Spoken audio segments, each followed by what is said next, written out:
Cobra का salute. ये मेरा 105 नंबर का वीडियो है।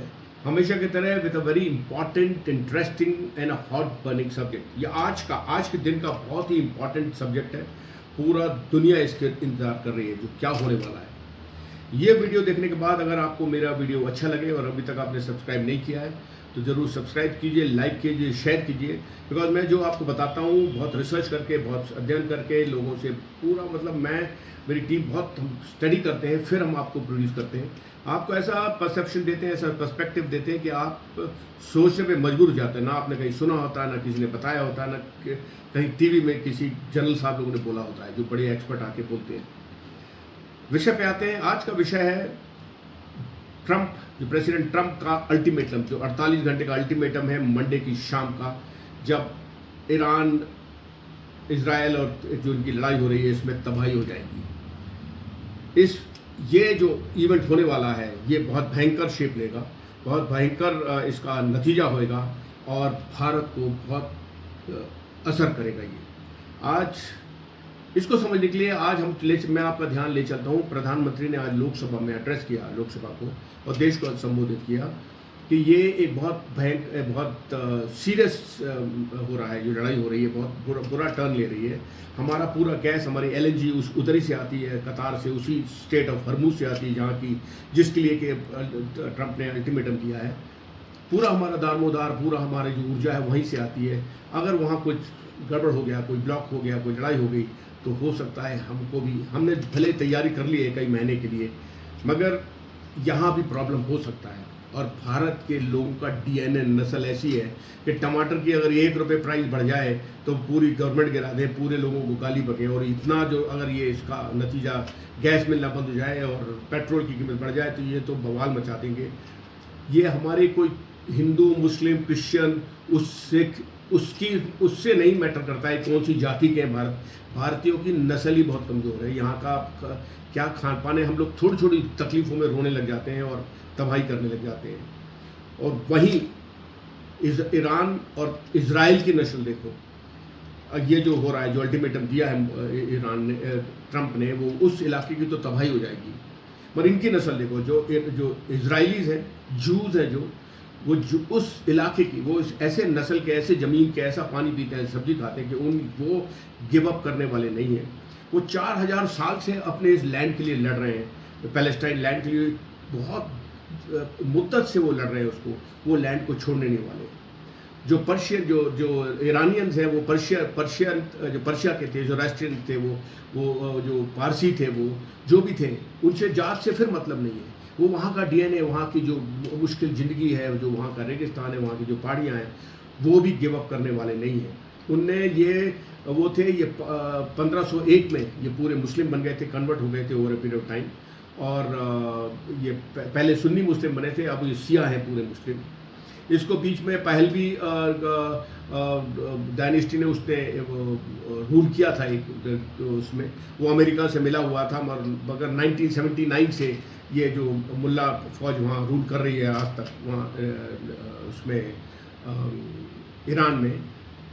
फिर मैं कह रहा हूँ जाति से मतलब नहीं है। यहाँ के मजबूत लोग हैं, वो भी छोड़ेंगे नहीं अपनी ज़मीन को। ट्रंप वहाँ क्यों आया है उस इलाके में आके, और अब तबाही हो जाएगी। ट्रंप ने अल्टीमेटम दिया है कि वो 48 घंटे बाद, जो कि आज शाम को, मंडे की शाम को, वो आज की उधर की शाम है कि अमेरिका की शाम है, तो सुबह होगी या शाम होगी, वो वहाँ स्टेट ऑफ हरमुज में जो ईरान है उसके पूरे जो पावर प्लांट है, जो न्यूक्लियर पावर प्लांट, जो पावर प्लांट है, वो साउथ में बस बनाए हुए हैं उस लाइन से, जो कि पर्शियन गल्फ से लगे हुए हैं। उसका जो खर्ग आइलैंड है, जहाँ की वो एनर्जी पूरी स्टोर करता है, पूरा दामोदर जितना भी उसका जो इंफ्रास्ट्रक्चर है वो इसी तरफ है, पर्शियन गल्फ के साथ, जो कि बहरीन, कतार, सऊदी अरेबिया उससे लगा हुआ है। तो वो अमेरिका कहता है मैं पूरा तबाह कर दूँगा। ईरान कहता है अगर आप मेरा ये पूरा तबाह करोगे, मैं इन GCC कंट्री का पूरा पानी जो उनका प्लान है, डिसैलिनाइजेशन प्लांट है, जो पानी समुद्र का बनाते हैं, उनकी टूरिस्ट सेंटर है, उनके होटल है, मैं सब तबाही कर दूंगा, मैं पूरा बर्बाद कर दूंगा। इजराइल दूर है, उसने 21 तारीख को ये सब जो बिल्कुल गर्मा गर्मी जब स्टार्ट हुई, जब इजराइल ने उनके नटांस करके एक न्यूक्लियर प्लांट है ईरान का, वहाँ उसने बम्बार्डमेंट कर दिया। और वो खतरा हो जाता है, अगर वो उसमें गिर जाता तो पूरी न्यूक्लियर रेडिएशन फैल जाता। वो उनका पावर प्लांट है। उसके रिटेलिएशन में ईरान ने उनके दिमोना एक जगह है जहाँ की न्यूक्लियर रिसर्च सेंटर है शेमान में इसराइल का, वहाँ उसने अटैक कर दिया। शेमान इंटरेस्टिंगली, शेमान जो जगह है जो दिमोना के पास, जहाँ की ईरान ने अपने बैलिस्टिक मिसाइल से फायर किया था, और बैलिस्टिक मिसाइल उनके आयरन डोम ने रोका या उसके डेब्रिज गिर के वहाँ 100 लोग जख्मी हो गए। जख्मी मतलब उसके स्प्लिंटर्स गिरे होंगे, मरा कोई नहीं।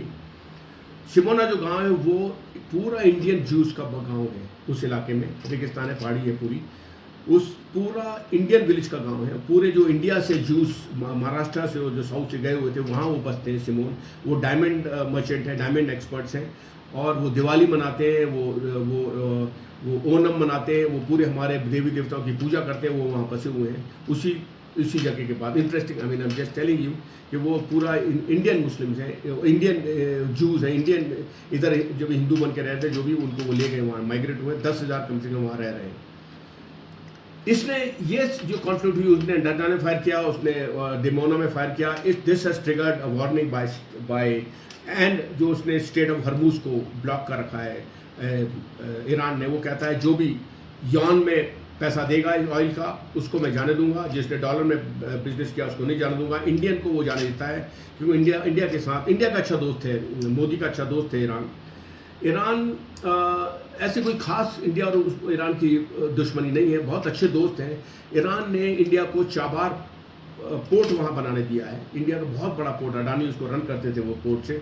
वहाँ से इंडिया कंडला जो बिल्कुल गुजरात से वॉकिंग डिस्टेंस चाबार पोस्ट पे जाते थे, उसके साइड में पाकिस्तान में गादार पोस्ट है जो कि बलूचीज ने उसको पनपने नहीं दिया, उसको बनने नहीं दिया। वो चाइनीज़ का पोर्ट है। चाइनीज नहीं चाहते हैं कि चबार पोस्ट छोड़े। देखो कैसी डिस्प्यूट है, हमारे दोस्त उससे लड़ रहा है, उससे लड़ रहा है। चबार पोस्ट है, वहाँ से इंडिया उसमें अफगानिस्तान, नॉर्थ कजाकिस्तान, अजबेरिस्तान, रशिया, उनके साथ बिजनेस करता था। मगर ट्रंप ने बोल के उस पोर्ट को बंद करवा दिया है कि आप इसको पोर्ट बंद करो। ये ट्रंप की दादागिरी ये बहुत ज़्यादा ही होती है। तो ये उसको बंद करा दिया है। वो पोर्ट हमारा पूरा पैसा फंसा हुआ है। हमारा पूरा ऑयल CNG इसी जगह से आता है, इसी जगह का पूरा पैसा हमारा इसी थैले में है। अगर आप सोचोगे कि ये सब हो रहा है तो इजराइल कहाँ से पेट्रोल लेता है? इजराइल अपना फ्यूल, गैस, LNG कहाँ से लेता है? इजराइल इस इलाके से बिल्कुल नहीं लेता। इजराइल लेता है अजरबैजान से, जो कि नॉर्थ ऑफ ईरान है। उसका फ्रेंडली देश है। अगर उसमें मिलिट्री घुसन होगी तो वो अजरबैजान से नॉर्थ ऑफ कैस्पियन सी से लगा हुआ है, वहाँ से घुसेगा। अगर उसने घुसेड़ना है, वहाँ अंदर आना है फुट ऑन ग्राउंड में, वहाँ से वो अटैक कर सकता है। वो फ्रंट खोल सकता है ईरान का। अजरबैजान में है, कजाकिस्तान में है, ब्राज़ील से लेता है, गैबॉन एक जगह है अफ्रीका में, वहाँ से अपना पेट्रोल, गैस, डीजल और LNG और कैरोसिन लेता है। वो यहाँ से नहीं लेता। हम पूरा ही इस हॉट बेल्ट है, पूरा इधर लड़ाई चलती रहती है, हमेशा वहाँ प्रॉब्लम रहती है। स्टेट ऑफ हरमुज एक छोटी सी जगह है, 30 किलोमीटर चौड़ी, उसमें से हमको लाना पड़ता है। कभी भी गेट बंद कर देता है। हमको लोगों से बैक करना था। हमारा पूरा दामोदर वहीं से है। अगर ये बर्बाद कर दिया ट्रंप ने तो तबाही हो जाएगी। इंडिया में ये चीज़ों की कमी हो जाएगी। हमारे लोग जो टमाटर प्याज के लिए गाली बकना शुरू कर देते हैं, DNA नस्ल से, कोई भी जाति कोई नस्ल से इतने कमज़ोर हैं, गिव अप कर देते हैं। 1 लाख से ज़्यादा हमारे Indian Saudi Arabia, Kuwait, Bahrain, कतार, UAE में काम कर रहे हैं। वहाँ स्टेट ऑफ हरमुज में 200 शिप फंसी हुई है दुनिया की लोडेड, जो कि खर्ग आइलैंड से लोड कर दी। खर्ग आइलैंड पर्शियन गल्फ के कोने में है, ईरान से का आइलैंड है, उधर फंसी हुई है। 20 तो इंडियन शिप्स हैं जो कि CNG और ये सब लोड करके फंसी हुई हैं। तो सब शिपों में तकरीबन 20,000 तो इंडियन काम करते होंगे जो शिप में लोडेड है। जो इंडियन शिप में, बाहर की शिप में नौकरी करते हैं। 1 लाख वहाँ है, 1 यहाँ है। अगर ये बर्बादी हो गई तो ये मरना शुरू हो जाएंगे। कुछ तो मर गए हैं, कोई शेलिंग में, तो कुछ लापता है, कहीं काम घूम गए और शिप डूबने से पूरा इंडिया में तबाही हो जाएगी। मोदी को गाली बकेंगे। मोदी का कोई लेना देना नहीं है। तुम साले अपनी नौकरी से, अपने मर्जी से नौकरी के लिए गए हो, गवर्नमेंट ने तो भेजा नहीं है। तुम अपनी प्राइवेट नौकरियां करते हो, तुम जहाँ जाना भागना चाहते हो। अब उधर कोई तबाही होगी तो आप बोलोगे मोदी मोदी मोदी करोगे। मोदी की यही गलती है कि वो कई सालों से, बरसों से पूरा भारत वहीं से अपना तेल, ऑयल, LNG लेके आता है। पूरी दामोदर भारत का ऊर्जा का वहीं से बंधा हुआ है। सिचुएशन बहुत ख़राब है। आज शाम को अगर ट्रंप ने अपना थ्रेट इसको कर दिया, इम्प्लीमेंट कर दिया तो तबाही हो जाएगी, वो शेलिंग मतलब हो जाएगी। ईरान ने अभी कल परसों ही देगो गार्सिया जो कि 5000 किलोमीटर दूर है ईरान से, इंडियन ओशन में, वहाँ अपने बैलिस्टिक मिसाइल फायर किए थे। एक को तो उन्हें आयरन डोम ने गिरा दिया, एक वहाँ मिस हो गया। मगर कहने का मतलब वो इतनी दूर अटैक कर सकता है। वो यूरोप में कर देगा, यूरोप उसके स्टोन थ्रोइंग डिस्टेंस में, यूरोप में तबाही करेगा। कहता मैं पूरे टूरिस्ट स्पॉट डिवाइड कर दूंगा, सब मैं तबाह कर दूंगा। वो तो मैं तो तबाह हुई। वो 50 साल से अमेरिकन सेंक्शन सह रहा है ईरान, पूरा उसका बिजनेस बंद है, उसको इंडस्ट्री नहीं लगाता, फिर भी इतने ताकत से लड़ रहा है वो ईरान। अच्छा दोस्त है भारत का, मोदी जी का बहुत अच्छा दोस्त है, हमारे उसके साथ बहुत अच्छे रिलेशन है, हमारे साथ उसके भी रिलेशन है। इजराइल के साथ हमारे उससे 100 गुना अच्छे रिलेशन है, हमेशा हमारी मुसीबत में काम आया है। बहुत ही मुश्किल पोजीशन में इंडिया अभी। ये जो इसका अब करना क्या चाहिए, अब इसका विकल्प क्या है, व्हाट इज़ द आंसर कि ये इसको ईरान का सहायता करें कि हम इजराइल के साथ रहें, हम किसके साथ रहें। ये पूरी गलती कहाँ हो गई है, ट्रंप और नेतन्याहू की गलती कहाँ हो गई, बहुत बड़ी गलती उनसे हो गई इस लड़ाई में घुसने के पहले उन्होंने सोचा नहीं। अभी अमेरिकन इंटेलिजेंस कह रही है कि ईरान में कोई न्यूक्लियर बम है ही नहीं, क्योंकि मुसाद पूरे छप्पा छान रही है, उनको कोई न्यूक्लियर आइडेंटिफिकेशन मिला नहीं है कि यहाँ कोई न्यूक्लियर बम का कोई वो है ही नहीं उनके पास, उन गरीबों के पास। वो तो बना ही नहीं रहते। पाकिस्तान के पास न्यूक्लियर बम है, उसको कुछ नहीं कर रहे, उसके पीछे पड़े थे ईरान के पीछे, उसने बेचारे ने बनाया ही नहीं है। वो अपनी बचाव के लिए ये सब वो कर रहा था। दूसरा चीज़ वो उन लोगों ने सोचा, इजराइल ने एडवाइस किया होगा शायद, ये ट्रंप ने अपना असेसमेंट किया कि इनके लीडर को मार देंगे, अयतुल्लाह खुमैनी को मार देंगे, उसके 48 लीडरों को, टॉप लीडर को मार देंगे तो इनकी गवर्नमेंट गिर जाएगी, इनका सब तहस नहस हो जाएगा। यहाँ वो मिस कैलकुलेशन कर गए, वो सबको मार दिया, अपना ही नुकसान कर लिया। अब उनके पास कोई भी बचा नहीं है ईरान में बात करने के लिए। किससे बात करेंगे? 31 प्रोविंस में बटा हुआ है ईरान। वो अपनी हर गवर्नर जनरल जो उनका इंचार्ज है वो अपनी मर्जी से, अपने मस्ती से लड़ रहा है, फायर कर रहा है, उसको कोई लेना देना नहीं है। बता रहा हूँ वो डीएनए ऐसा है उनका कि उनको तबाही से, उनको अपने नुकसान से कोई डर नहीं है, बिकॉज 50 साल से झेल रहे हैं ये मुसीबत, सब डेवलपमेंट उनके पास कुछ नहीं है, फिर भी वो लड़ रहे हैं। उसको वो वहाँ कर रहे हैं। यहाँ किससे बात करें? IRGC जो इस्लामिक रेवोल्यूशनरी गार्ड कोर है, ये अपनी मर्जी से जिधर जाए फायर कर रहे हैं। मोदी की 2 बार बात हो चुकी है, पेश के यहाँ करके, मसूद पेशकियां उनका प्रेसिडेंट है, वो मुल्ला नहीं है, वो प्रेसिडेंट है, मोदी का अच्छा दोस्त है। अभी 21 तारीख को ही बात करी थी जब उसने वहाँ डिमोना में अटैक किया था, इजराइल के बैलिस्टिक मिसाइल ईरान ने, जब मोदी जी ने बात करी थी। 2 बार 17 को बात हुई थी और अभी 21 मार्च को बात हुई है। पेश किया मोदी से बोल रहा है कि आप ब्रिक नेशन के चेयरमैन हो। अभी ब्रिक 11 देशों का समूह है ब्रिक्स। जो ब्रिक्स का मतलब है ब्राज़ील, रशिया, इंडिया, चाइना और साउथ अफ्रीका, फिर उसमें इंडोनेशिया है, उसमें इथोपिया है, उसमें सऊदी अरेबिया है, उसमें UAE है, उसमें इजिप्ट है, उसमें ये सब देश हैं उसमें। और ये आप ही कुछ कर सकते हो, आप इसका कुछ करो। अब मोदी जी है जो कि प्राइम मिनिस्टर मोदी है, जो कि देश उसको ऑनर करता है।